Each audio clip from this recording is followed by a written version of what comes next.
Condom কিনতে গিয়ে যদি দাম শুনে অবাক হয়ে বিক্রেতার মুখের দিকে তাকিয়ে থাকেন, তাহলে আপনার অবাক করা চেহারা দেখে তারা মোটেও বিচলিত হবে না। তেলের দামের সাথেই বাড়ছে কন্ডোমের দাম।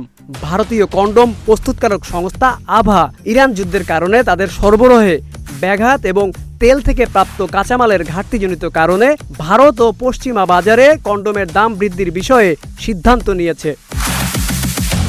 সংস্থাটির প্রতিনিধি বলেন, যদি 1 বা 2 সপ্তাহের মধ্যে যুদ্ধ শেষ হয়ে যেত তাহলে এর প্রভাব স্বল্প মেয়াদী হতো, কিন্তু আপনারাই দেখতে পাচ্ছেন যুদ্ধ এখনো চলছে। আমরা এখনো কোনো স্পষ্ট ধারণা পাইনি।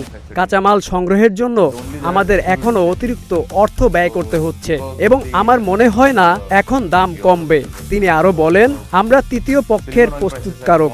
আমরা বড় ওষুধ কোম্পানিগুলোর জন্য পণ্য তৈরি করে থাকি, তাই দাম বাড়ানো ছাড়া আমাদের আর কোনো উপায় থাকবে না।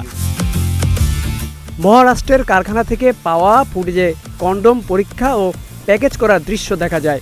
আভা ভারতের অভ্যন্তরীণ বাজারের পাশাপাশি ইউরোপ এবং বিশ্বের বিভিন্ন অঞ্চলে পণ্য সরবরাহ করে থাকে। তিনি আরও ব্যাখ্যা করেন যে কিভাবে ফয়েল প্যাকেজিং, রাবার এবং লুব্রিকেন্ট তৈরির অপরিশোধিত তেলের উপজাত ব্যবহার করা হয়। আমাদের পণ্যের জন্য ভালো মানের রাবার প্রয়োজন।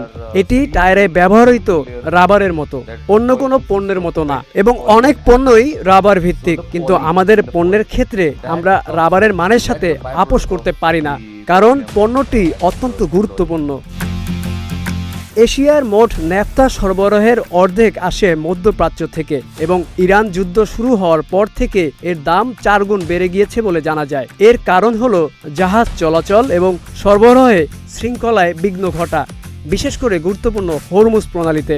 এদিকে শিল্প বিশেষজ্ঞরা বলছে, ভারতের কন্ডোম বাজারের মূল্য 2023 সালে ছিল 860 মিলিয়ন মার্কিন ডলার এবং 2030 সালের মধ্যে তা 1.8 বিলিয়ন মার্কিন ডলারে পৌঁছানোর সম্ভাবনা রয়েছে।